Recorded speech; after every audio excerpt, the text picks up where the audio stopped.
I've had some beef chilling in the refrigerator a little bit. This is an age-old technique to get thin slices. You just firm up your protein in the freezer for a little bit, and that way you can get as thin a slice as you want. Make sure it's not completely frozen. It's much harder for a knife to get through meat that's completely frozen. So I just put it in there maybe 10, 15 minutes. It'll just make it a bit firmer to make cutting easier. I just have a really inexpensive cut of meat here. This is where this works the best. Cheaper cuts of meat, a little tougher. You're gonna do this velveting process that helps break them down, make them more tender, more juicy. It's just a fun restaurant technique you can try at home for crispy beef. And this just isn't for those traditional, Chinese, Asian American recipes. This can be for any beef recipe, beef stroganoff, any kind of, beef and rice. You go crazy. So traditionally, this is done for beef. You can also do this with chicken. Chicken's pretty tender on its own, but for that really soft, juicy chicken, you can also do this baking soda technique. Well, I kind of cut that one a little big. This is why you pay attention, you look, follow good cutting practices. Let me tell you think cutting's hard? Try to be a person who has to continually cut things on camera. It is a nerve-wracking experience. But I'm just gonna get through this. This is kind of a lot of beef. I'm not gonna use all this, but I am gonna velvet it, find another recipe to make. But I didn't want this to go to waste. So here's how I do it. You can do this in a bowl, but I just scatter the beef out. Do this with my hands. I just take a little bit of baking soda, give an even sprinkle all the way around. This just affects the chemistry of the meat. It doesn't really add a flavor, but we're basically just gonna toss this around just like it's a seasoning. I usually do maybe 1, 2 teaspoons. For this, I usually don't use an exact measurement and just kind of eyeball it, but that's all we're looking for. Mix up the meat, get it well coated, and let it hang out in the refrigerator. So I'm just gonna pop it in a bowl, clear my cutting board, wash my hands, and just hang out for a minute. Here's a batch I prepared earlier. It's just been hanging out in the refrigerator. Now I'm gonna rinse this off, get it extra dry. And even right now, you can kind of tell the beef has a different texture. It's a little bit softer, a little bit more pliable. You wanna make sure you're using cold water. I'm gonna transfer this back to a bowl. Rinse off these manos real quick.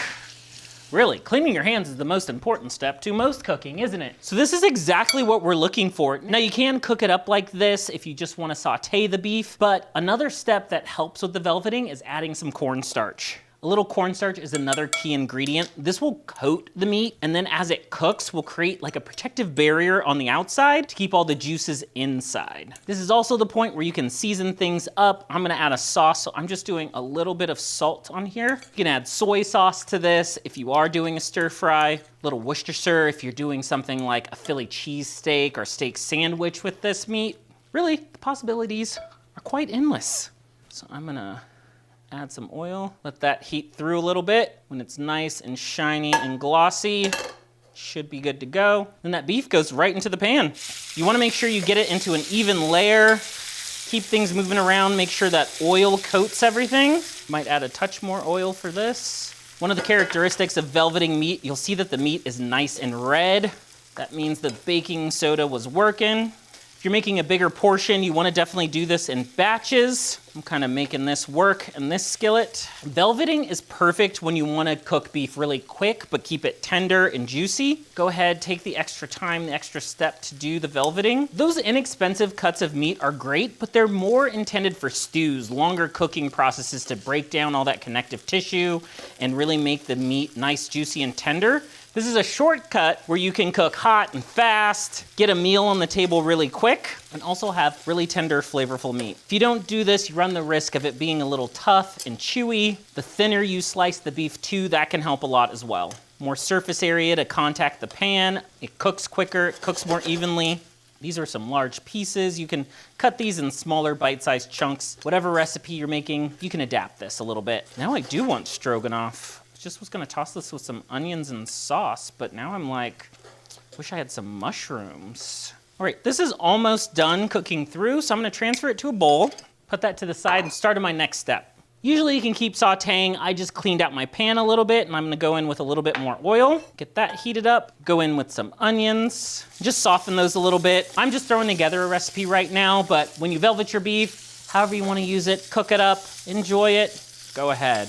think I'm gonna do a series eventually on how to use the different types of onions, how to cut onions, just a whole bunch of onion tips. Onion, weirdly, is like one of my favorite ingredients. I eat onion raw. I love onion in all shapes and sizes. Why is onion one of those food that seems like a weird food to like be such a big fan of? A little bit of garlic.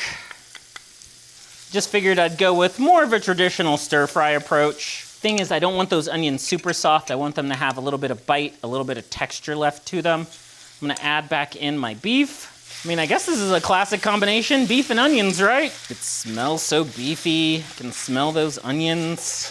I just made a little sauce, some cornstarch, soy sauce, a little sesame oil, nothing too crazy. Now's the time that beef's gonna finish cooking through.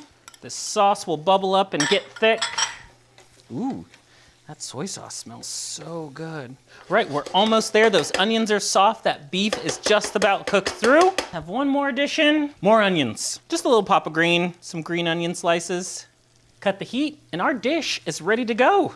When it's just you in the kitchen, well, you and other people watching you cook, you can just eat right out of the skillet. Why not? I actually saw a video where a person, all the meals they made, they just put the skillet on like a trivet and just ate out of the skillet every day. And I was like, that's kind of genius. But there we go.